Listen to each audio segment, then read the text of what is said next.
Hello. आज हम लोग पढ़ेंगे इलेक्ट्रिक चार्जेस एंड फील्ड्स के टॉपिक, जहां पर कि हम लोग को physical significance of electric field lines और इलेक्ट्रिक फ्लक्स के बारे में जानना है। तो आखिर हम लोग ने अभी तक पढ़ा क्या है उसको थोड़ा सा रिकॉल कर लेते हैं। सबसे पहले हम लोग ने पढ़ा कि इलेक्ट्रिक चार्जेस क्या होते हैं, उनका हिस्टोरिकल बैकग्राउंड क्या है, किस तरीके से आज जिस फॉर्म में हम उन्हें जानते हैं वो कैसे पहुँचे।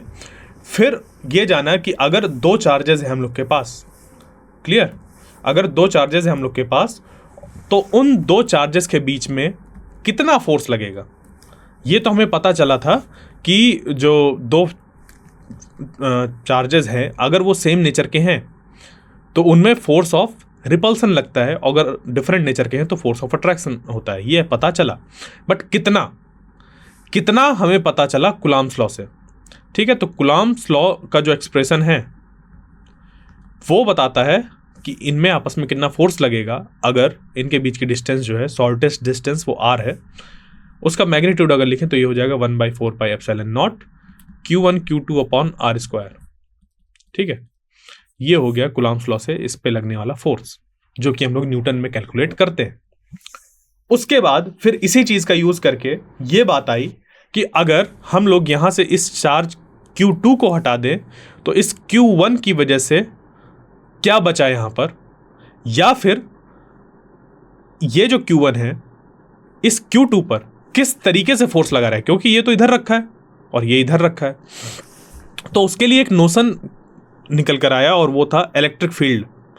ठीक है, कि इस Q1 की इलेक्ट्रिक फील्ड इस जगह पर है तभी ये इस वाले पर फोर्स लगा पा रहा है, या फिर इस Q2 की इलेक्ट्रिक फील्ड यहां पर है कुछ जिसकी वजह से ये जो चार्ज है वो इस Q1 पर फोर्स लगा रहा है। यहां तक हम लोग को बातें समझ पर आ गई थी और हम लोग ने जो इलेक्ट्रिक फील्ड थी उसको क्या किया, फिर उसको जाना समझा कि इलेक्ट्रिक फील्ड क्या होती है, कैसे उसको कैलकुलेट करते हैं, उसका एक्सप्रेशन क्या होता है। फिर ये भी पता चला हमें कि अगर कई ढेर सारे चार्जेस रखे हों तो उन सारे चार्जेस, मान लीजिए Q1 Q2 और Q3 हैं, तो इन सारे चार्जेस की वजह से इस पॉइंट P पर कितना इलेक्ट्रिक फील्ड होगी, जो जिसको कि हम लोग निकालते हैं सुपरपोजिशन प्रिंसिपल का यूज करके। यानी कि इसकी वजह से कितनी इलेक्ट्रिक फील्ड होगी वो फाइंड करो, इसकी वजह से कितनी होगी वो करो, इसकी वजह से कितनी होगी वो करो, और सब का वेक्टर सम कर लो तो हमारा काम बन जाएगा। यही हम लोग ने सीखा अभी तक। तो इसमें एक और चीज आती है कि क्या ये इलेक्ट्रिक फील्ड हम लोग का सिर्फ मैथमेटिकल कंस्ट्रक्ट है या वाकई ऐसी कोई चीज एग्जिस्ट करती है, यानी कि क्या उसका फिजिकल सिग्निफिकेंस है। इलेक्ट्रिक फील्ड का फिजिकल सिग्निफिकेंस का मतलब ये है कि क्या वो सच में एग्जिस्ट करती है, सच में नेचर में है, या सिर्फ वो एक मैथमेटिकल कंस्ट्रक्ट है जिसको कि हम लोग ने ये बोल दिया है कि जो E होगा वो हो जाएगा limit Q tending to 0 force upon test charge. क्या ये सिर्फ एक मैथमेटिकल कंस्ट्रक्ट है, या जो इलेक्ट्रिक फील्ड जो हम लोग ने निकाला, जो हम लोग ने बताया, वो सच में एक फिजिकली एग्जिस्ट करने वाली कोई चीज़ है। वही होता है फिजिकल सिग्निफिकेंस। क्या हमें दिखाई देता है, समझ पे आता है हमारे चारों तरफ क्या मौजूद है वो। तो यहीं से चीज़ों को चालू करते हैं और समझते हैं कि क्या सच में फिजिकल सिग्निफिकेंस है या नहीं है। तो देखिए, सबसे पहले ये जानिए कि हम लोग ने इलेक्ट्रिक फील्ड को क्यों लाए, अपने पूरे जो डिस्कशन था उस पर इलेक्ट्रिक फील्ड को क्यों लाए। उन दो क्वेश्चंस को आंसर करने के लिए कि अगर ये चार्ज Q1 यहाँ पर है और दूसरा चार्ज यहाँ पर Q2 जो रखा हुआ है, ये Q1 इस पे किस तरीके से फोर्स लगा रहा है, क्योंकि ये तो दूर रखा हुआ है इससे, तो कैसे फोर्स लगा रहा है। तो ये बोल देते हैं इस Q1 की यहाँ पर फील्ड है, इलेक्ट्रिक फील्ड, उस इलेक्ट्रिक फील्ड पे ये रखा हुआ है, यानी कि इस इलेक्ट्रिक फील्ड, इसकी इलेक्ट्रिक फील्ड में जब ये रखा हुआ है तो इस पे लगेगा फोर्स। ठीक है, तो यहां से हम लोग ने इलेक्ट्रिक फील्ड को ऐसे डिफाइन किया। दूसरा ये कि अगर इस चीज को हटा दिया जाए तो इस पॉइंट पर जो बचेगी वो इस चार्ज की इलेक्ट्रिक फील्ड ही बचेगी, तभी जब कोई चार्ज यहां पर रखा जाता है तो इस चार्ज पर फोर्स लगता है। ठीक है, बट ये तो था शुरुआती स्टेज पे, बट आगे चलकर हमें यह पता चला कि इलेक्ट्रिक फील्ड जो है उसी की वजह से ये जो लाइट है चारों तरफ हम लोग के, जिसकी वजह से हम लोग चीज़ों को देख पाते हैं, वो एग्जिस्ट करती है इस इलेक्ट्रिक फील्ड की वजह से। यानी कि अभी हम लोग देखिए फर्स्ट चैप्टर में इलेक्ट्रिक चार्जेस एंड फील्ड्स के बारे में पढ़ रहे हैं। जब चैप्टर 8 में पहुंचेंगे तो वहां पर हम लोग को पढ़ना होगा इलेक्ट्रोमैग्नेटिक वेव्स, और तब जाकर हम लोग पढ़ेंगे कि एक्सेलरेटेड मोशन ऑफ चार्जेस जो होता है, या फिर ऐसे चार्जेस जो एक्सेलरेटेड मोशन में होते हैं, वो प्रोड्यूस करते हैं इलेक्ट्रोमैग्नेटिक वेव्स। ठीक है, तो इसका मतलब क्या है? इसका मतलब ये है कि देखिए, आप ये तो मानते हैं कि जो लाइट है उसी की वजह से हमें चारों तरफ दिखाई दे रही हैं चीजें, हाँ या ना? और मैक्सवेल्स ने ये निकाल कर दिखाया कि जो लाइट है वो इलेक्ट्रोमैग्नेटिक वेव है।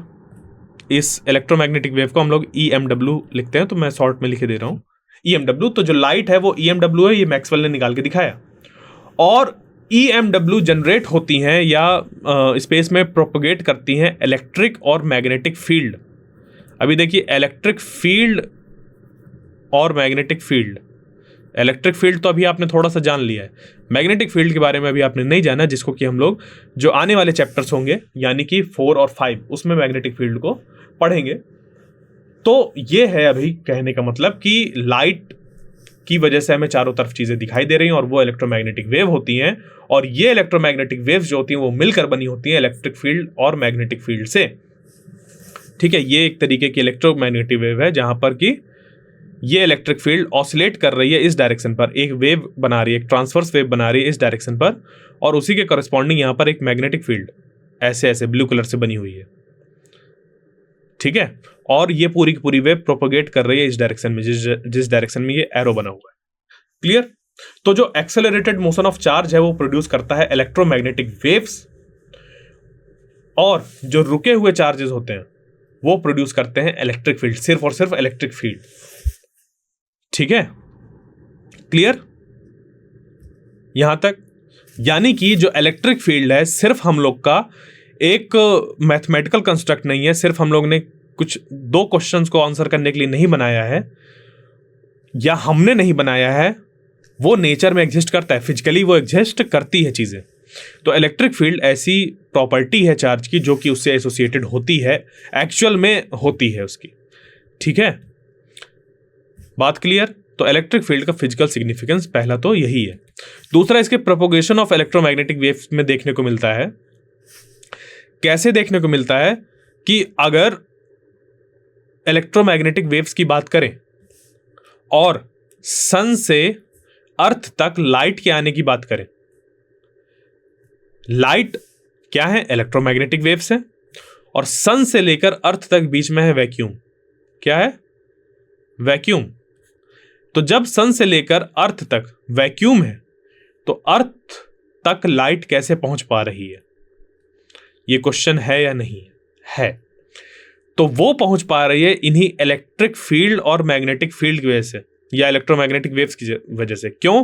क्योंकि इलेक्ट्रिक फील्ड जनरेट करती है इलेक्ट्रिक फील्ड जनरेट करती है मैग्नेटिक फील्ड, और वो भी कैसे? Electric field changing time varying magnetic field generate करती है इलेक्ट्रिक फील्ड को, और electric field time varying electric field generate करती है मैग्नेटिक फील्ड को। इस तरीके से वो एक दूसरे को जनरेट करते हुए स्पेस में आगे ट्रेवल करती हैं। अभी जो मैं चीज़ बोल रहा हूं हो सकता है आपको समझ पे नहीं आ रही हो, बट सिर्फ आपको ये थोड़ा सा समझना है, जानना है कि ऐसा भी कुछ होता है। आगे चलकर धीरे धीरे ये और क्लियर हो जाएगा जब हम लोग मैग्नेटिक फील्ड को भी पढ़ेंगे, फिर इलेक्ट्रोमैग्नेटिक इंडक्शन को पढ़ेंगे, तो चीज़ें जो होंगी वो क्लियर होंगी। तो अभी जो है 8th क्लास की चीज़ थोड़ा सा यहाँ पर लिया जा रहा है, उसका एसेंस सिर्फ आपको इतना जानना है कि इलेक्ट्रिक फील्ड का हम लोग का सिग्निफिकेंस उसके जो इलेक्ट्रोमैग्नेटिक वेव्स के प्रोपोगेशन में उस पर भी देखने को मिलता है। अगर इलेक्ट्रिक फील्ड नहीं होती तो सन से लेकर अर्थ तक लाइट नहीं आ पाती। अभी आपको बस इतना जानना बहुत ज़रूरी है, यानी कि इलेक्ट्रिक फील्ड का फिजिकल सिग्निफिकेंस है। ठीक है, फिर आता है notion of field elegantly accounts for the time delay. अब इसका मीनिंग क्या है? सिंपल सा है, ज़्यादा इस बारे में नहीं बताऊंगा क्योंकि इसको समझने के लिए हमें और भी चीज़ें जानना ज़रूरी है, जिसको कि अभी हम लोग ने नहीं पढ़ा है क्योंकि छोटी क्लासेस में हैं हम लोग। तो अभी मैं बताने भी नहीं वाला उन सभी चीज़ों को, क्योंकि वो समझ पे भी नहीं आएगा। तो इस वजह से मैं इसको थोड़ा सिंप्लीफाई करके बता रहा हूँ। इसका मीनिंग क्या है? इसका मीनिंग सिंपली से ये है कि अगर मान लीजिए दो चार्ज रखे हुए हैं Q1 और Q2, ठीक है, Q1 और Q2, तो किसी तरीके से इस Q1 चार्ज को अगर मैंने यहां से खत्म कर दिया, क्या कर दिया? खत्म कर दिया, तो कूलॉम्स लॉ कहता है, समझिएगा ध्यान से, कूलॉम्स लॉ कहता है जैसे ही यहां से चार्ज हटेगा उसी टाइम इसमें लगने वाला फोर्स भी बंद हो जाएगा, या यहां पर कोई चीज एग्जिस्ट नहीं करेगी। बट ऐसा नहीं होता। इसको हम लोग जब हटा देते हैं, मान लीजिए कि इसके बीच की जो डिस्टेंस है वो 3 × 10⁸ मीटर्स है। कितनी है? 3 × 10⁸ मीटर्स, इन दोनों के बीच की डिस्टेंस। और इनका अमाउंट इतना ज्यादा है कि ये इस पे फोर्स लगा पा रहे हैं, ठीक है, ये इस पे फोर्स लगा पा रहे हैं। और इधर से अगर एक चार्ज को इधर से हटा दिया जाए तो 1 सेकंड बाद इस चार्ज को पता चलेगा कि यहां पर कोई चीज हटाई गई है, मतलब ये इस चार्ज को हटा दिया गया, 1 सेकंड बाद पता चलेगा। समझ गए? बस इतना सा है अभी यहां पर जानने के लिए। कैसे हो रहा है, क्या हो रहा है, अभी वहां पर हमें नहीं पहुंचना है। यानी कि इस Q1 की वजह से कुछ जनरेट हुआ था, इलेक्ट्रिक फील्ड जनरेट हुई थी जो कि यहां तक थी, इसको हटा दिया। कूलॉम्स लॉ कहता है तुरंत जैसे ही चार्ज हटेगा तुरंत इस पे फोर्स लगना बंद हो जाएगा। बट इस पे फोर्स लगता रहता है, वो 1 सेकंड बाद होगा इस केस में, अगर ये 3 × 10⁸ मीटर दूर रखे हुए हैं तो। क्लियर? बात समझ पे आ गई? यही है यहां पर कि time delay accounts for time delay, कि हमें टाइम लगेगा। ऐसा नहीं कि इंस्टेंटली हो जाएगी चीजें, यहां से चार्ज हटा और यहां से हो गया। या फिर मान लीजिए कि 2 चार्ज ऐसे रखे हुए हैं, यहां पे अगर तुम क्या करोगे, इसको चेंज करोगे, इसको थोड़ा सा हिला दिया, तो ऐसा नहीं होगा कि जैसे इसको इधर हल्का सा पुश किया तो इसको तुरंत इन्फॉर्मेशन मिल जाएगी। इस इन्फॉर्मेशन पहुंचने में टाइम लगेगा, ठीक है। तो वही टाइम डिले की बात हो रही है। और ये क्यों हो पा रहा है? क्योंकि इलेक्ट्रिक फील्ड एग्जिस्ट करती है, वो फील्ड अपने साथ इंफॉर्मेशन कैरी करती है। क्लियर? तो physical significance of electric field में आपको ये जानना यहां तक जरूरी है। अब बढ़ते हैं आगे और देखते हैं जो इसके और फिजिकल सिग्निफिकेंस इलेक्ट्रिक फील्ड के। तो जो देखो फील्ड्स होती है ना, या इलेक्ट्रिक फील्ड, जब हायर क्लासेस में चल जाएंगे तो वहां जाकर पता चलेगा कि हम लोग जैसे अभी बोल रहे हैं कि चार्ज एक पार्टिकल है, या मैं एक पार्टिकल हूं, या कोई भी एक पार्टिकल है, वैसी कोई चीज रही नहीं जाएगी। हम जो भी चीज पढ़ेंगे वो सब फील्ड्स के फॉर्म में पढ़ेंगे कि फील्ड्स हैं, ठीक है। ये इलेक्ट्रिक फील्ड है, या मैग्नेटिक फील्ड है, या किसी और चीज की फील्ड है, ठीक। तो वो सब का सब क्या हो जाता है, हम फील्ड्स के फॉर्म में पढ़ते हैं और उनकी खुद की डायनेमिक्स होती है।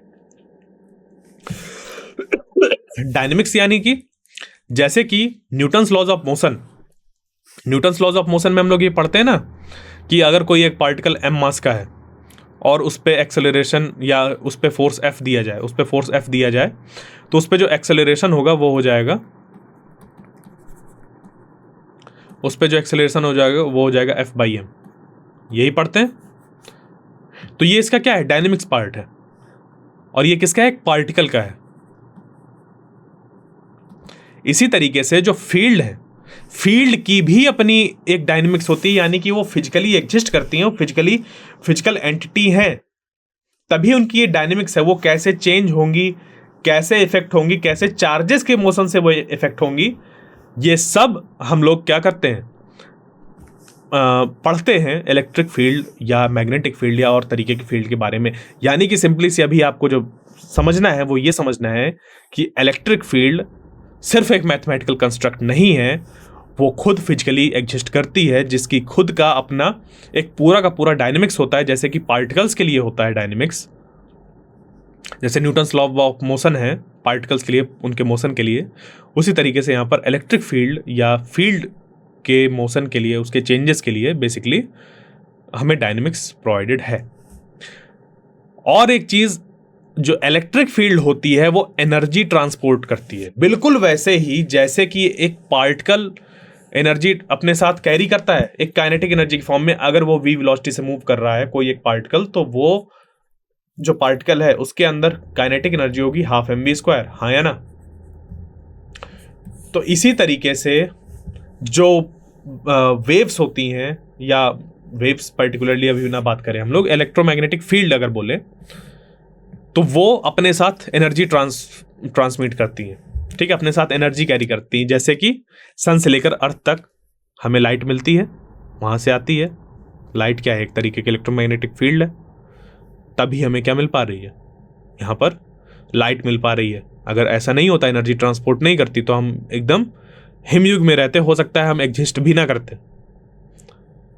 क्लियर? क्योंकि सन तो बहुत दूर है, अर्थ का टेम्परेचर तो वैसे भी बहुत तेजी से वेरी करता। ठीक है, क्लियर? बात समझ पे आ गई? तो जो फील्ड होती हैं वो एनर्जी भी ट्रांसपोर्ट करती हैं। अभी ये इस पॉइंट को मैं बता ही चुका हूं पहले भी कि on switching off the source, यानी कि मान लीजिए कि यहाँ पर एक चार्ज है Q1 और उसकी वजह से हम लोग यहाँ पर इलेक्ट्रिक फील्ड देख रहे हैं। मान लीजिए क्या देख रहे हैं? इस जगह पर इलेक्ट्रिक फील्ड देख रहे हैं। तो इस जगह से अगर किसी तरीके से तुरंत हम लोग ऐसे ये जो चार्ज है उसको यहाँ से हटा भी दें, तो कुछ टाइम लगेगा यहाँ पर जो इलेक्ट्रिक फील्ड है उसको हटने में। यानी कि कुलाम्स लॉ के अकॉर्डिंग क्या था कि जो इलेक्ट्रिक फील्ड है, अगर उसके हिसाब से देखें कुलाम्स लॉ के अकॉर्डिंग, तो यहाँ से तुरंत हट जानी चाहिए, जबकि ऐसा नहीं होता। इलेक्ट्रिक फील्ड क्योंकि एक फिजिकल उसका नेचर होता है, एक कोई फिजिकल एंटिटी है जो कि उसकी खुद की डायनेमिक्स है, तो वो यहाँ से जा रही है वहाँ तक। तो यहाँ से अगर सोर्स को हटा दिया जाएगा तो जो पहले चीज़ निकल चुकी है वो ट्रेवल करते हुए यहाँ तक पहुँचेगी। ठीक है, समझे? तो टाइम डिले होता है थोड़ा सा एक जगह से दूसरी जगह पर चेंज आने में, तो वो सब इलेक्ट्रिक फील्ड की वजह से ही हो पा रहा है, क्योंकि बीच में वो चीज़ एग्जिस्ट कर रही है। क्लियर? बात समझ पे आ गई? तो जो इलेक्ट्रिक फील्ड है उसका फिजिकल सिग्निफिकेंस है। तो आप इसको सिर्फ एक मैथमेटिकल कंस्ट्रक्ट मत मानिएगा कि इसको क्या जरूरत थी F/Q करने की। क्लियर? अब देखते हैं इलेक्ट्रिक फील्ड लाइंस। आखिर ये इलेक्ट्रिक फील्ड लाइंस क्या होती हैं? बिल्कुल आसान है किसी चीज को देखकर समझना, हाँ या ना। अगर आपसे कह दिया जाए कि एक भालू है, आप छोटे हैं, मान लीजिए बहुत छोटे हैं, और आपसे कह दिया जाए भालू है, तो आपके दिमाग में इमेजिनेशन क्रिएट होगी। हो सकता है इमेजिनेशन ना भी क्रिएट हो, आप समझ ही ना पाए ये भालू क्या है।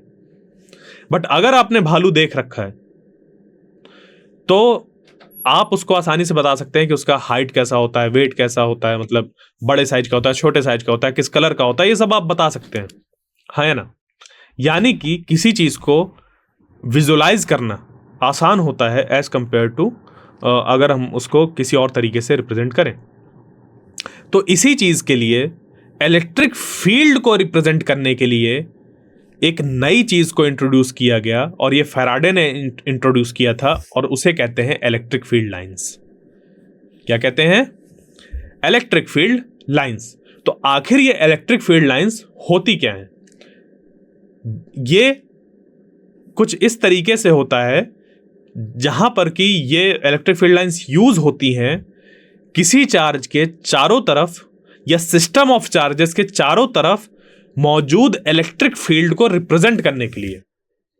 तो इलेक्ट्रिक फील्ड जो होती है हम लोग की चार्ज के पास की अगर बात करें, कोई एक चार्ज है उसकी कुछ वैल्यू है, और उसके पास की अगर बात करें तो जो इसकी वैल्यू होगी यहां पर इलेक्ट्रिक फील्ड की,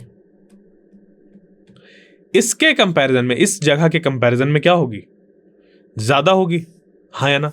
तो सबसे पहली बात आती है कि अगर एक्सप्रेशन को हम लोग देखें जो इलेक्ट्रिक फील्ड का है, तो वो ये कहता है 1/4πε0 Q/r², कि अगर ये जो चार्ज Q है, ये जो चार्ज Q है, अगर वो कांस्टेंट है, वो फिक्स है, तो डिस्टेंस बढ़ने के साथ साथ जो इलेक्ट्रिक फील्ड की वैल्यू है वो घटती जाएगी, हाँ या ना। तो इस चीज को इंट्रोड्यूस करना है इस वाली पिक्चर पर, इलेक्ट्रिक फील्ड लाइंस पर, कि हम लोग जब लाइंस की हेल्प से इलेक्ट्रिक फील्ड को ड्रॉ करें तो ये बता पाए कि सोर्स के पास जो इलेक्ट्रिक फील्ड होती है उसकी वैल्यू ज्यादा होती है as compare to at the distance. ठीक है, पहली बात तो ये। दूसरा, तो पहला क्या हो गया हम लोग को कि स्ट्रेंथ को रिप्रेजेंट करना है इलेक्ट्रिक फील्ड लाइन से।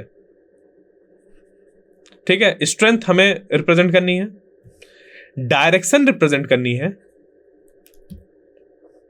ठीक है, डायरेक्शन से क्या होगा, हमें ये पता चलेगा कि पॉजिटिव की है, निगेटिव की है, क्या है, ये सारी चीजें पता चलेंगी। तो देखो, इलेक्ट्रिक फील्ड को अगर देखा जाए, क्योंकि वो एक वेक्टर क्वांटिटी है और उस वेक्टर क्वांटिटी में दो चीजें होती हैं, एक होती है मैग्नीट्यूड और एक होती है डायरेक्शन, हाँ या ना। तो ये जो एक्सप्रेशन था, इसका हम लोग ने ये जो डायरेक्शन था इसको यूज करना है, और ये जो मैग्नीट्यूड यानी कि स्ट्रेंथ, इसको रिप्रेजेंट करना है।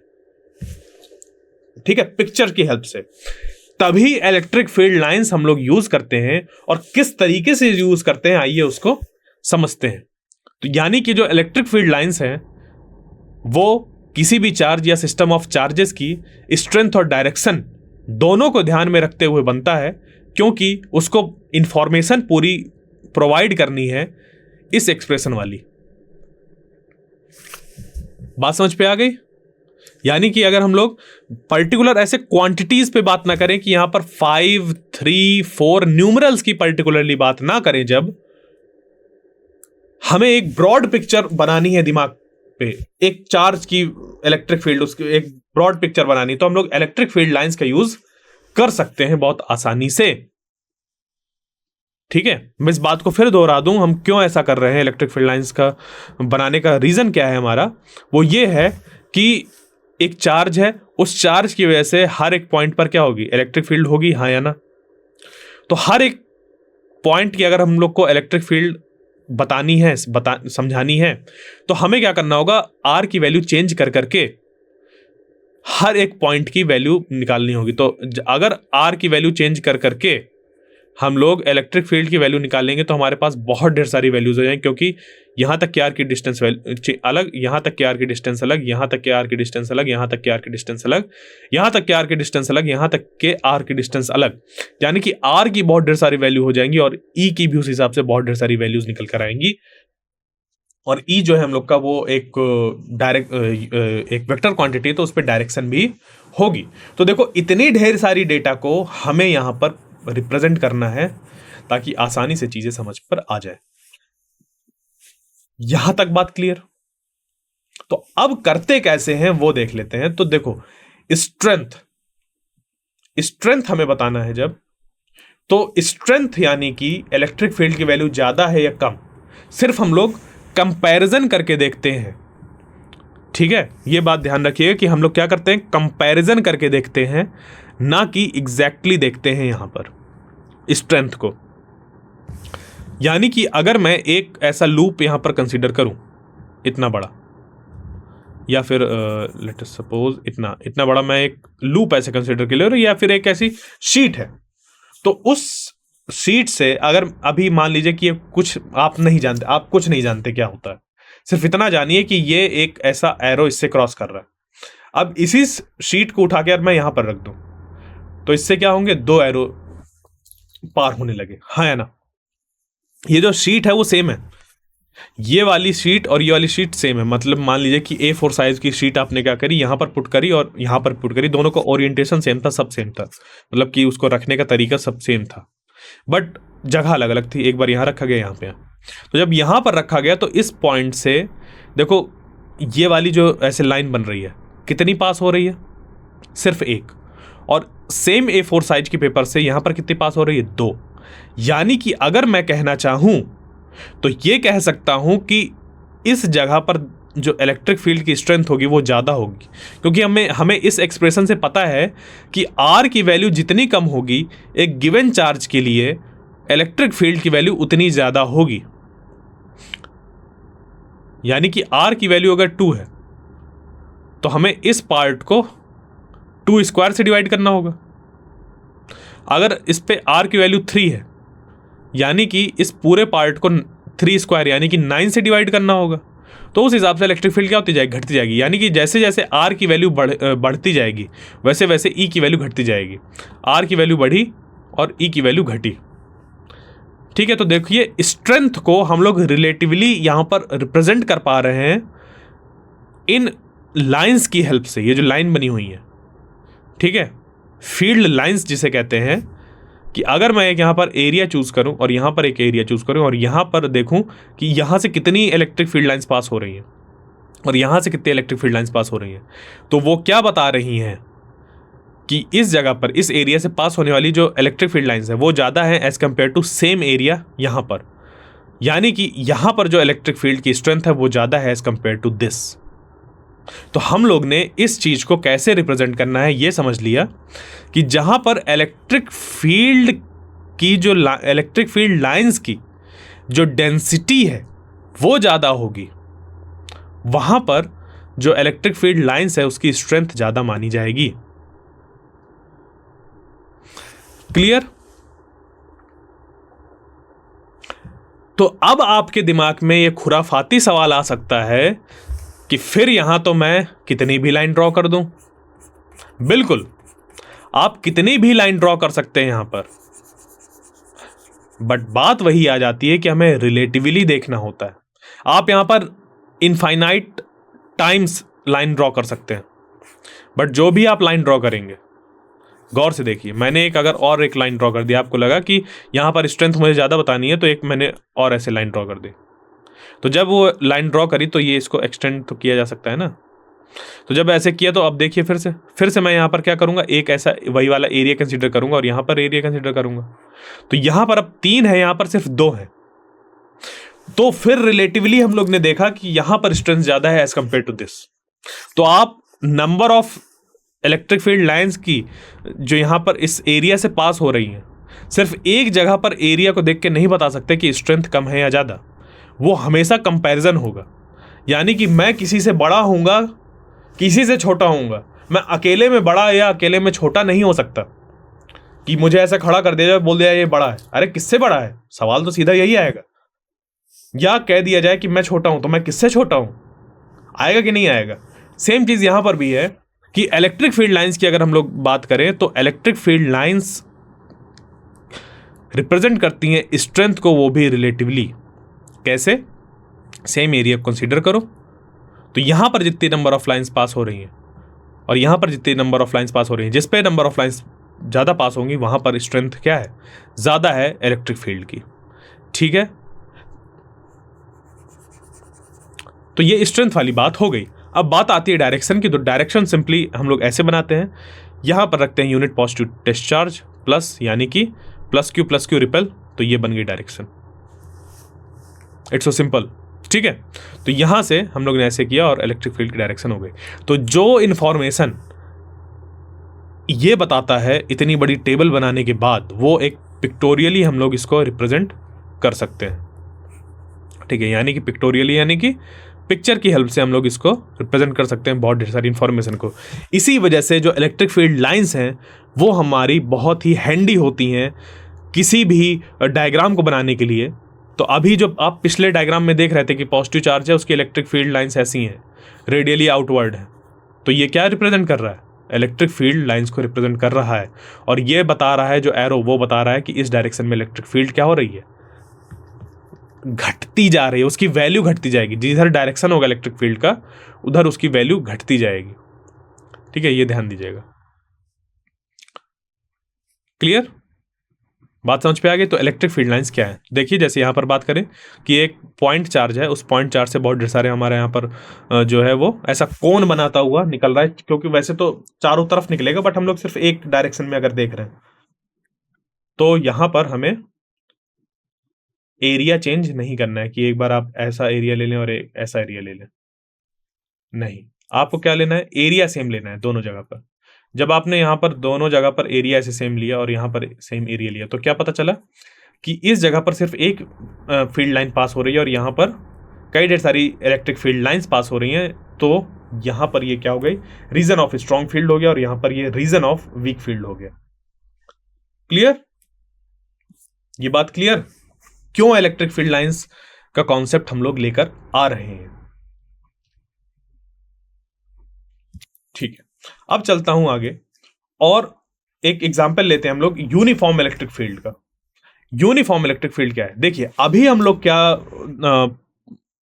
हम लोग ने एक रिप्रेजेंटेशन देखा था जहां पर कि एक पॉजिटिव टेस्ट चार्ज था और उसकी ऐसे ऐसे ऐसे करके बनी हुई थी। इसको सिंपली एक ऐसे वेक्टर से बना सकते हैं इस तरीके से। तो ये क्या है, इलेक्ट्रिक फील्ड लाइन बता रही है इसके चारों तरफ। अब देखो, अगर इसको गौर से देखें तो इसकी जो इलेक्ट्रिक फील्ड लाइन है वो बता रही है कि इस जगह पर, इस डिस्टेंस पर अगर हम लोग चारों तरफ देखें, ठीक है, यहां पर अगर कंसीडर करें तो E की वैल्यू कुछ है। उसके बाद अगला वाला अगर घेरा बनाते हैं कैसा, मतलब R डिस्टेंस ऐसे लेते हैं यहां से, तो उसकी एक अलग वैल्यू होगी।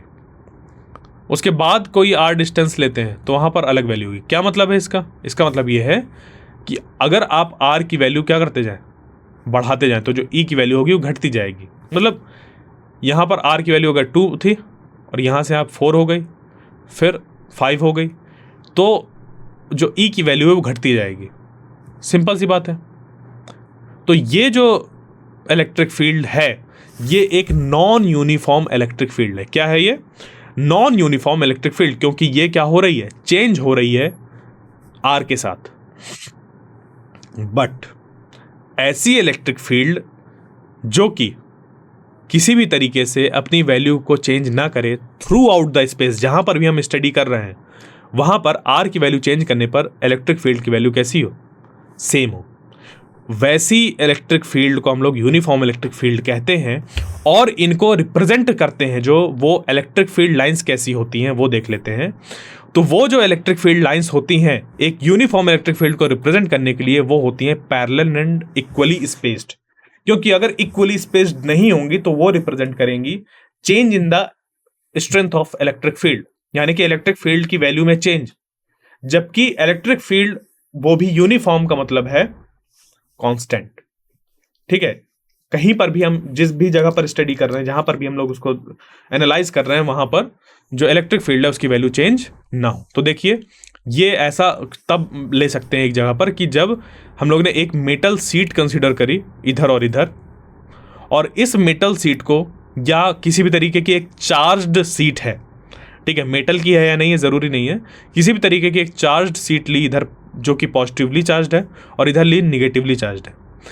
अब ये जो दो सीट्स हैं वो इनफाइनाइट साइज की हैं।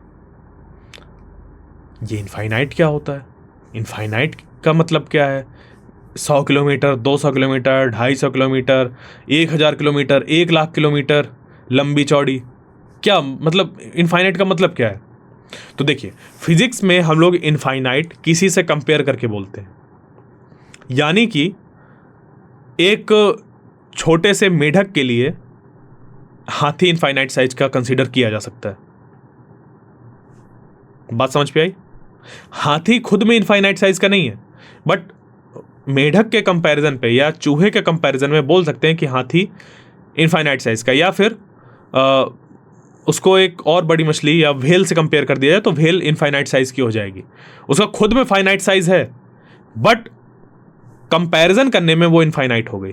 तो यहां पर अब किसके कंपैरिजन में इसको इनफाइनाइट साइज की बोल रहे हैं, ये बोल रहे हैं इन दो प्लेट्स के बीच की डिस्टेंस अगर d है और इनका जो वो है क्या कहते हैं लेंथ एंड ब्रेड्थ, उसकी अगर हम लोग बात करें कि वो कितने चौड़े हैं, तो वो मान लीजिए कि इनकी जो है वो a है, ठीक है, इनकी जो लेंथ और ब्रेड्थ हम L एंड B ही मान सकते हैं, L एंड B जो है वो है, तो यहाँ पर जो D है वो मच लेस देन L या फिर B होना चाहिए।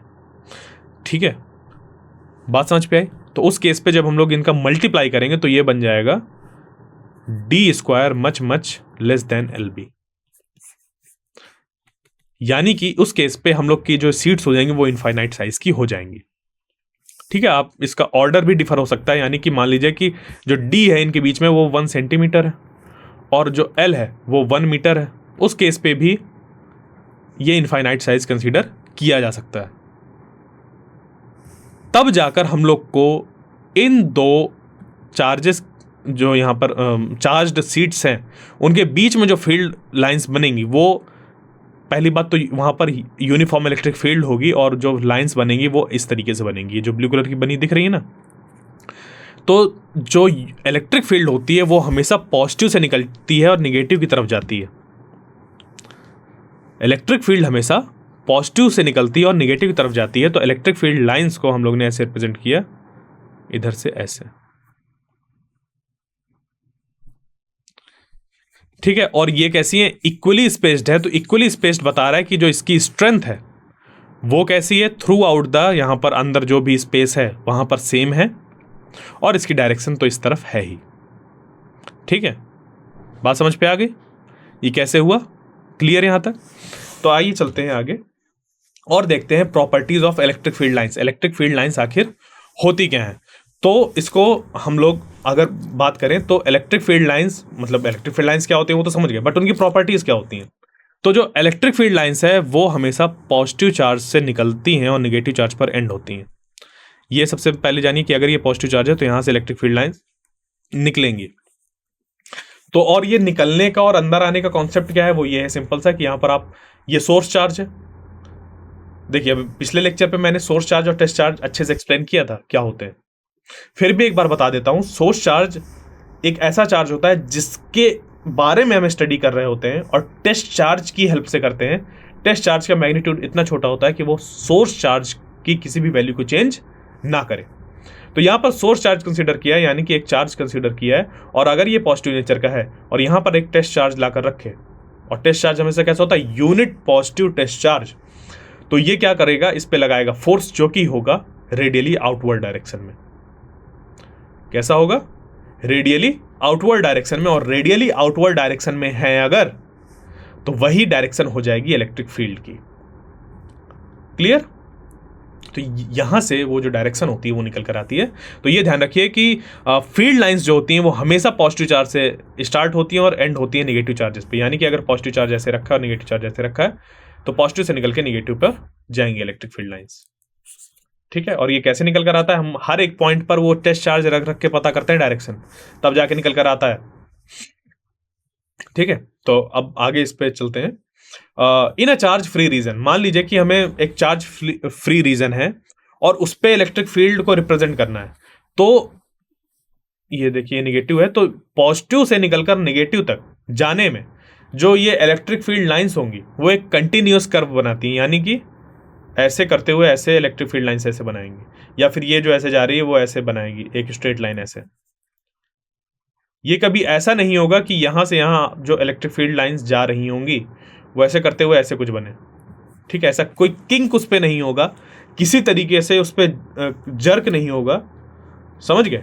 तो हमेशा वो कैसी होंगी, कंटिन्यूअस नेचर की होंगी। क्लियर। तो ये ध्यान रखना है कि जो इलेक्ट्रिक फील्ड लाइंस होती हैं वो continuous curve without any break हम लोग कंसीडर कर सकते हैं, ठीक है। एक और चीज, पॉजिटिव से निकलकर निगेटिव में जाने की बात तो हो गई, बट अगर जैसे सिर्फ इसको माना जाए, सिर्फ इस चीज को कंसीडर किया जाए कि यहां इस पॉजिटिव चार्ज से इलेक्ट्रिक फील्ड लाइंस निकल रही हैं, तो जा कहां रही हैं, वो निगेटिव में जाएंगी। और अगर इस निगेटिव चार्ज की बात की जाए कि इस पे इलेक्ट्रिक फील्ड लाइंस आ रही हैं, कहां से आ रही हैं, अगर ये वाला पोर्शन ना हो तो, ठीक है, अगर ये पॉजिटिव चार्ज आसपास नहीं है तो कहां से आ रही हैं, वो इनफाइनाइट से आ रही हैं, ठीक है। अब चलते हैं आगे, अगली प्रॉपर्टी देखते हैं इसकी। जो दो इलेक्ट्रिक फील्ड लाइंस होती हैं वो कभी भी एक दूसरे को क्रॉस नहीं करती हैं। तो मान लीजिए कि आपके पास ऐसे दो चार्जेस रखे हुए हैं पॉजिटिव पॉजिटिव नेचर के, अब इससे भी निकल रही है इलेक्ट्रिक फील्ड लाइन, इससे भी निकल रही है, तो ये एक दूसरे को रिपेल कर देंगे, कभी भी एक दूसरे को कैंसिल आउट नहीं करेंगे। क्लियर।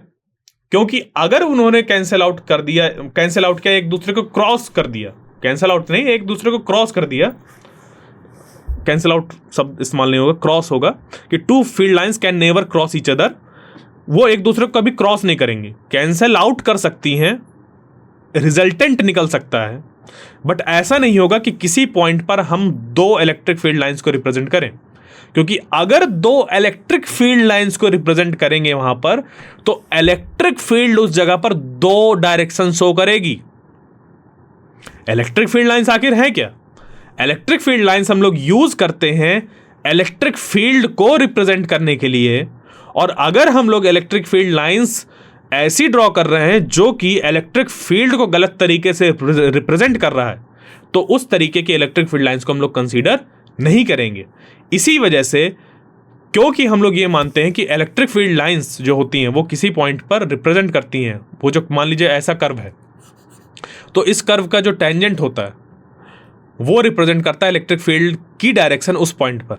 इस इलेक्ट्रिक फील्ड लाइंस ये जो बनी है, इस इलेक्ट्रिक फील्ड लाइन की इस पॉइंट पर जो टेंजेंट है वो रिप्रेजेंट करती है इस पॉइंट पर इलेक्ट्रिक फील्ड कितनी है। दो चीज़ें मैं बोल रहा हूँ, एक इलेक्ट्रिक फील्ड लाइन और एक इलेक्ट्रिक फील्ड। तो ये इलेक्ट्रिक फील्ड लाइन है और ये इलेक्ट्रिक फील्ड लाइन में इस जगह पर, इस पॉइंट पर टेंजेंट ड्रॉ किया, तो इस पॉइंट पर इलेक्ट्रिक फील्ड की डायरेक्शन क्या है वो ये बता रहा है टेंजेंट।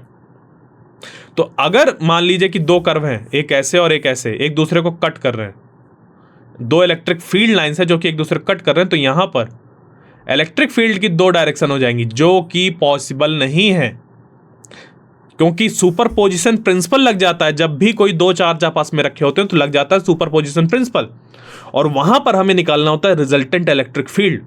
तो जब भी रिजल्टेंट निकल कर आ जाएगा तो उसकी एक ही डायरेक्शन किसी पॉइंट पर मिलेगी, एक से ज़्यादा डायरेक्शन नहीं मिलेगी। क्लियर? तो ये आपको ध्यान रखना है, ये प्रॉपर्टी। उसके बाद इलेक्ट्रोस्टैटिक फील्ड लाइंस जो होती हैं वो क्लोज्ड लूप फॉर्म नहीं करती। क्लोज्ड लूप का मतलब सिर्फ और सिर्फ पॉजिटिव से निकल के निगेटिव में ही जाती हैं, निगेटिव से निकलकर कभी पॉजिटिव में नहीं आती हैं, जैसा कि मैग्नेट के केस में होता है, जो कि हम लोग जब फोर्थ चैप्टर में जाएंगे, फिफ्थ चैप्टर में जाएंगे तब पढ़ेंगे। ठीक है? तो यहां पर वो कोई भी क्लोज लूप फॉर्म नहीं करती, एक तरफ से निकलता है और यहां पर होता है। तो ओरिजिनेशन होता है पॉजिटिव से, टर्मिनेशन होता है निगेटिव पे, निगेटिव चार्ज पे। क्लियर? अब इस पे एक एग्जांपल है कि an electrostatic field line is a continuous curve that is a field line can not have sudden breaks. Why not? ठीक है, क्यों नहीं होता? क्यों नहीं होता ऐसा सडन ब्रेक, क्यों नहीं होता? ठीक है, एक इलेक्ट्रोस्टैटिक फील्ड लाइन है, वो कंटिन्यूअस नेचर की है, जैसे मैंने अभी बताया, तो यानी कि उस पर सडन ब्रेक नहीं होते। ऐसा क्यों? ऐसा इसलिए है, पहले क्वेश्चन समझ लीजिए एक बार और, कि एक इलेक्ट्रोस्टैटिक फील्ड है जो कि कंटिन्यूअस कर्व बनाती है, मैंने अभी बताया। तो a field line can not have sudden breaks, उस पर सडन ब्रेक्स क्यों नहीं हो सकते? व्हाई नॉट लिखा है ना, व्हाई नॉट, क्यों नहीं हो सकते? वो इस वजह से नहीं हो सकते कि मान लीजिए आपने एक सोर्स चार्ज ड्रॉ किया और इस सोर्स चार्ज के पास यहां पर एक टेस्ट चार्ज लाए, टेस्ट चार्ज क्यू, तो इस टेस्ट चार्ज पर एक फोर्स लगेगा, बिल्कुल। जब इसके नेक्स्ट पॉइंट पर आप ले जाएंगे तो वहां पर भी फिर एक फोर्स लगता रहेगा, यहां लगेगा फोर्स, यहां। आप कहीं भी इस क्यू को पुट कर दीजिए, हमेशा फोर्स लगता रहेगा। तो जब लगातार फोर्स लग रहा है और वो भी ग्रेजुअली डिक्रीज हो रहा है इस फॉर्म पे,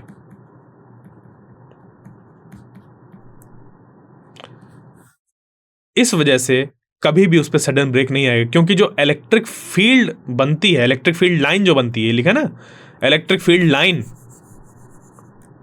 इलेक्ट्रिक फील्ड लाइन इसी चीज को देखते हुए बनती है कि फोर्स किस तरफ लग रहा है लगातार। ठीक है, उन्हीं सारे पॉइंट्स को जोड़ देते हैं हम लोग, मतलब उन्हीं सारे डायरेक्शन को जोड़ देते हैं। क्लियर? यानी कि इस जगह पर फोर्स इधर लग रहा है, इस पे इधर लग रहा है, इस पे इधर लग रहा है, इस पे इधर लग रहा है, सबको क्या कर देंगे, ऐड अप कर देंगे, तो हमारी एक लाइन वैसे बन जाती है, इलेक्ट्रिक फील्ड लाइन बन जाती है। तो जब हर एक पॉइंट पर इलेक्ट्रिक फील्ड की वजह से फोर्स लग रहा है इस पर, तो इलेक्ट्रिक फील्ड में कोई सडन ब्रेक नहीं आएगा। क्लियर?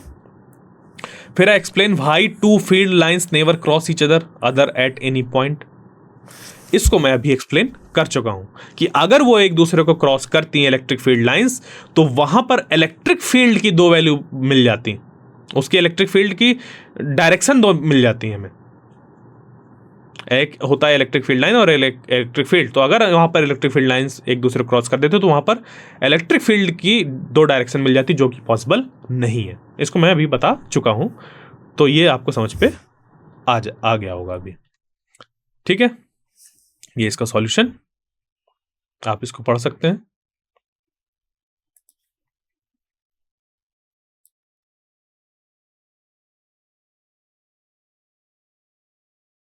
क्लियर?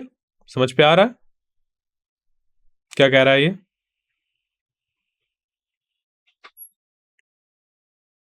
ठीक, तो अब चलते हैं इस पे आगे और देखते हैं इलेक्ट्रिक फ्लक्स। आखिर ये इलेक्ट्रिक फ्लक्स होता क्या है? तो ये जो इलेक्ट्रिक फ्लक्स है, ये इलेक्ट्रिक फील्ड लाइंस पे जहां पर हमने बात करी थी कि अगर एक एरिया को कंसीडर कर लें और उससे पास होने वाली फील्ड जो है उसको देखें, तो सेम एरिया से अगर कम लाइंस पास हो रही हैं, यानी कि जो स्ट्रेंथ है वहाँ पर वो कम है, और अगर उसी जगह पर ज़्यादा लाइंस, मतलब या किसी दूसरी जगह पर उसी एरिया से ज़्यादा लाइंस पास हो रही हैं, यानी कि वहाँ पर इलेक्ट्रिक फील्ड की स्ट्रेंथ क्या है? ज़्यादा है। था यही? ठीक है, तो इसी चीज़ को क्वांटिफाई करना है। अब हमें क्या करना है? क्वांटिफाई। क्वांटिफाई यानी कि इलेक्ट्रिक फील्ड लाइंस जो कि पास हो रही हैं एक गिवन एरिया से कितनी हो रही हैं, उसको अगर हम किसी तरीके से क्वांटिफाई कर सकें, वही हमारा इलेक्ट्रिक फ्लक्स काम करेगा, वही इलेक्ट्रिक फ्लक्स कहलाएगा। यानी कि अगर इसको सिंपली हमें समझना है तो ये समझिए कि इलेक्ट्रिक फील्ड लाइंस किसी गिवन एरिया से कितनी पास हो रही हैं, इलेक्ट्रिक फील्ड लाइंस किसी गिवन एरिया से कितनी पास हो रही हैं, वो कहलाती है इलेक्ट्रिक फ्लक्स, उस एरिया से पास होने वाला। ठीक है, यानी कि अगर मान लीजिए कि हमारा ऐसा हाथ है और इससे एक इलेक्ट्रिक फील्ड लाइन पास हो रही, तो कहेंगे इसकी जो इलेक्ट्रिक फ्लक्स है वो 1 है, 2 है तो 2, 3 है तो 3, 4 4, इस तरीके से बोलेंगे। ठीक है, बट अब हर बार हम इलेक्ट्रिक फील्ड लाइंस तो गिनने जाएंगे नहीं, क्योंकि किसी भी पॉइंट पर infinite number of electric field lines draw करी जा सकती हैं। तो इसके लिए क्या करते हैं, थोड़ा सा मैथमेटिकल कंस्ट्रक्ट यहां पर हमारा यूज होता है, और वो ये है कि इलेक्ट्रिक फ्लक्स जिसको कि हम लोग फाई से रिप्रेजेंट करते हैं, वो बराबर होता है ई डॉट डी ए, या सिंपली अगर बात करें तो ई ए। ई ए यानी कि E dot A, E electric field हो गई और ए हो गया एरिया वेक्टर। तो आखिर ये एरिया वेक्टर होता क्या है? देखिए, एरिया वेक्टर कुछ ऐसा चीज है जो कि हमें बताता है कि अगर मान लीजिए कि ये इलेक्ट्रिक फील्ड लाइन है, ये इलेक्ट्रिक फील्ड लाइन इससे पास हो रही है, बिल्कुल पास हो रही है, कोई दिक्कत नहीं। अभी मैं क्या करूं, ये जो एरिया है इसको ऐसे कर दूं, तो क्या इससे पास हो रही है? नहीं पास हो रही है, इसके ऊपर से निकल गई, इसको क्रॉस नहीं कर रही है, इस एरिया को क्रॉस नहीं कर रही। अब देखो, एरिया तो उतना ही था, एरिया उतना ही था, बट इसका ओरिएंटेशन चेंज हो गया, उस वजह से ये इलेक्ट्रिक फील्ड लाइन इससे पास नहीं हो रही। बात समझ पे आई? किसी रीजन पर जो इलेक्ट्रिक फील्ड लाइन है वो उतनी है, या फिर इलेक्ट्रिक फील्ड जो है वो उतनी ही, बट एरिया का ओरिएंटेशन चेंज हो रहा है, उसकी वजह से उससे फ्लक्स पास होगा या नहीं होगा, वो चेंज हो रहा है। ठीक है, तो अब इसको कैसे हम लोग यूज मैथमेटिक्स उसकी कैसे बनाएंगे?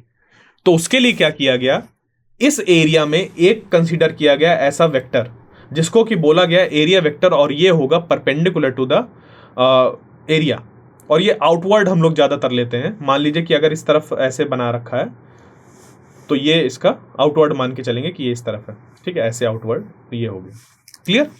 बात समझ पे आई? तो किसी भी एरिया का एक एरिया वेक्टर होता है जो कि परपेंडिकुलर होता है उस सरफेस के। तो जैसे मान लीजिए कि ये माउस है, ठीक है, इस माउस के यहां पर अगर मैं बात करूं एरिया वेक्टर की, तो वो ऐसा होगा। इस जगह पर बात करूं तो वो ऐसा होगा। ठीक है, इस जगह पर बात करूं ऐसा होगा, इधर बात करूं तो ये ऐसा होगा, आउटवर्ड डायरेक्शन पे। आउटवर्ड कंसीडर कर सकते हैं, करते हैं हर जगह पर area vector perpendicular to the surface. ठीक है, किसी भी जगह पर। क्लियर? तो अब हमें इलेक्ट्रिक फ्लक्स जो पता करना है वो ऐसे पता हो जाएगा। अब देखो, क्योंकि यहां पर ये है डॉट, तो और जो ए है ये एरिया वेक्टर है, और एरिया वेक्टर में होता है उसका मैग्नीट्यूड, साथ ही में वो जो एरिया वेक्टर की वो जो डायरेक्शन होती है वो। ठीक है, तो मान लीजिए कि आपके पास एक स्क्वायर है जिसका कि एरिया है एस, कितना है एस, और इसका जो एरिया वेक्टर है वो है ऐसा, जो कि होता है परपेंडिकुलर। अब देखिए यहां पर कि ये एक एरिया है आपका, और इस एरिया से इलेक्ट्रिक फील्ड लाइंस जो है ये पास हो रही हैं। ठीक है, अभी इस एरिया का जो एंगल है वो चेंज कर दिया जाए तो इससे पास होने वाली जो इलेक्ट्रिक फील्ड लाइंस है वो भी क्या हो जाएंगी, चेंज हो जाएंगी, हाँ या ना। यहां से मान लीजिए ये इलेक्ट्रिक फील्ड लाइंस है और ये हमारा एरिया वेक्टर है, इसका ओरिएंटेशन ऐसा कर दिया, अब इससे कितनी पास हो रही है, एक भी नहीं। अभी ऐसा था, सारी पास हो रही है लगभग, क्लियर। तो इसका ओरिएंटेशन भी मैटर करता है कि किस तरीके से ये रखा हुआ है, यानी कि एरिया वेक्टर जो है और जो इलेक्ट्रिक फील्ड है उसके बीच एंगल कितना बन रहा है उसको देखेंगे। और जब इसकी हम लोग ने स्टडी करी, इसका जो फॉर्मुलेशन किया, तो ये निकल कर आया कि थीटा जब कॉस के साथ वेरी कर रहा होगा, यानी कि कॉस थीटा वाला फैक्टर अगर हम लोग लगा दें तो हमारा काम बन जाएगा। यानी कि जो फ्लक्स निकल कर आया उसका फॉर्मूला बन गया ई डॉट ए या फिर ई ए कॉस थीटा, जहां पर जो थीटा है वो ई और ए के बीच का एंगल है, ए जहां पर एरिया वेक्टर है और ई जो है वो इलेक्ट्रिक फील्ड है। ठीक है, तो यहां पर जैसे आप देख पा रहे हैं कि ये जो एस है, ठीक है, इसका एरिया ये अभी इलेक्ट्रिक फील्ड की ही डायरेक्शन में पुट कर दिया गया, ये सब की सब इलेक्ट्रिक फील्ड है, यही वाली इलेक्ट्रिक फील्ड जो बनी है यहाँ पर उसी की डायरेक्शन में इस एरिया को पुट कर दिया गया ऐसे। उस केस में पूरा का पूरा फ्लक्स पास हो रहा है। यहाँ से अगर हम लोग देखें पीछे तरफ से इसके, तो इसको अगर एरिया को थोड़ा और घुमा दिया तो इससे फिर से डिक्रीज होने लगा। ठीक है, ये जो पहली वाली पोजीशन है इसमें कुछ ऐसा रखा हुआ है, फिर दूसरी वाली में ऐसा, तीसरी वाली में ऐसा, इसी को रिप्रेजेंट करके बताया गया है कि ये जो चीजें हैं वो चेंज हो रही हैं। एरिया के ओरिएंटेशन को चेंज करने से उससे पास होने वाला, उस एरिया से पास होने वाले इलेक्ट्रिक फील्ड लाइंस जो हैं वो भी चेंज हो रही हैं। ठीक है, तो ये हम लोग का इलेक्ट्रिक फ्लक्स का फॉर्मूला होता है, जहां पर कि ई ए कॉस थीटा, जो थीटा होता है वो इसके एरिया वेक्टर और इलेक्ट्रिक फील्ड के बीच का एंगल होता है। एरिया वेक्टर जो होता है वो परपेंडिकुलर टू द सरफेस होता है, तो ये परपेंडिकुलर टू द सरफेस ये बना दिया ये, ठीक है। और इलेक्ट्रिक फील्ड जो है वो है ऐसा, तो देखो इसके बीच का एंगल कितना बना, ये थीटा। ठीक है, यानी कि अगर मैं एक कंसीडर करूं कि ये एरिया वेक्टर है, ये जो ब्लैक कलर से दिखा रहा हूं मैं, ये एरिया वेक्टर है, ठीक है, या फिर इसको मैं ऐसे बना देता हूं, ये एरिया वेक्टर है, लेट सपोज ये एरिया वेक्टर है, ठीक है। और इलेक्ट्रिक फील्ड जो है वो इस डायरेक्शन में, ये जो ब्लैक कलर है वो ब्लैक कलर का पेन जो है वो रिप्रेजेंट कर रहा है इस जगह पर बहुत ढेर सारी ऐसे ऐसे इलेक्ट्रिक फील्ड लाइंस। तो अब मैंने क्या किया, इसको ऐसे रख दिया, तो इस केस में इन दोनों के बीच का एंगल कितना हो गया, 0 डिग्री। कॉस 0 की वैल्यू कितनी होती है, 1 होती है। यहां पर जब ऐसे रख दूंगा तो देखो इलेक्ट्रिक फील्ड से पास होंगी, इस एरिया से नहीं पास होंगी, और थीटा अब क्या हो गया इन दोनों के बीच में, 90 डिग्री। तो जब 90 डिग्री हुआ, कॉस 90 की वैल्यू कितनी होती है, 0। इस वजह से हम लोग कॉस थीटा को यहां पर इस्तेमाल कर रहे हैं, क्यों, क्योंकि वो सही तरीके से फ्लक्स को जस्टिफाई कर पा रहा है कि उस एरिया से पास कितना हो रहा है। ठीक है, ये होता है फॉर्मूला इलेक्ट्रिक फ्लक्स का, और इसकी हम लोग जो डिफिनीशन है वो यहीं से बना सकते हैं कि ये हो गई इसकी डिफिनीशन। क्लियर। अब चलते हैं आगे और देखते हैं इसका, अगर मान लीजिए कि छोटे छोटे उस पे है तो हम लोग इंटीग्रेशन करके निकालते हैं। अभी ये आपके क्लास 12th में चीजें नहीं है, बट फिर भी जब इसके हम लोग क्वेश्चंस को सॉल्व करेंगे आगे चलकर तो हमें समझ पर आ जाएगा कि क्या है। अभी जो सिंपल आपके सिलेबस में है, जो चीजें हैं जिससे अभी आपको समझना है, उसका एक एग्जांपल लेता हूं।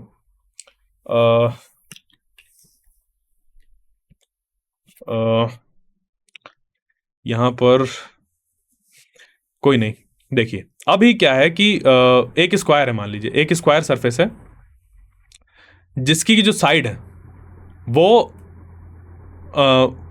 इसका जो एरिया है वो 200 है, ठीक है, 200 मीटर स्क्वायर।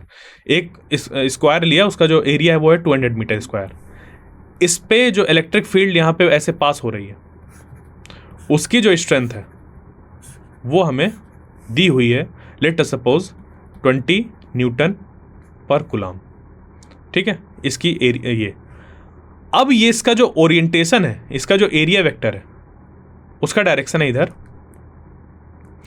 और ये जो एरिया वेक्टर है और जो इलेक्ट्रिक फील्ड है उसके बीच का एंगल जो यहां पर बन रहा है वो बन रहा है 60 डिग्रीज। कितना बन रहा है, 60 डिग्रीज। तो उस केस पे कितना फ्लक्स पास होगा इससे वो हमें बताना है।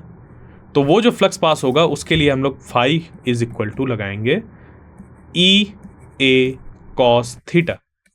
ई यहां पर हो गया 20, ए हो गया 200 मीटर स्क्वायर, और कॉस थीटा यानी कि कॉस 60, 20 इंटू 200 इनटू यहाँ पर cos 60 की वैल्यू हो जाएगी 1/2, तो ये इसको कैंसिल आउट कर देगा तो हो जाएगा 10 और ये मिलके बन जाएगा 2000। ठीक है, और फ्लक्स की अब बात आती है कि एसआई यूनिट क्या होगी, तो सिंपली हम लोग यहाँ से निकाल सकते हैं ई ए और cos थीटा, ये होता है फ्लक्स का फॉर्मूला। और ये जो फ्लक्स है वो एक स्केलर क्वांटिटी है, भले ही आपको ये दिखाई दिया हो यहाँ पर ई डॉट ए। ठीक है, तो ये जो डॉट होता है ये इसको कहते हैं हम लोग डॉट प्रोडक्ट, और ये जो डॉट प्रोडक्ट है जब ये डॉट यहाँ से हटता है तो ई आता है, मतलब इसका मैग्नीट्यूड आएगा, इसका मैग्नीट्यूड आएगा, और इन दोनों के बीच का जो एंगल होगा उसका कॉस आ जाएगा। ठीक है, तो phi is equal to E A cos theta. इसको आप लोग वर्क डन वाले फॉर्मूले से भी अच्छे से जानते होंगे, जहाँ पर W is equal to F S या फिर ये भी होता है, या फिर एफ एस कॉस थीटा, ये जानते होंगे। ठीक है, तो सेम चीज़ यहाँ पर भी है। तो इसका जो एसआई यूनिट है वो कैसे बनेगी, निकालिए। इलेक्ट्रिक फील्ड की वैल्यू होती है, या एसआई यूनिट होती है न्यूटन पर कूलम, हाँ या ना। तो ये न्यूटन पर कूलम हम लोग ने लिख दिया, और इस पर मल्टीप्लाई करा दिया किसका, एरिया का, मीटर स्क्वायर।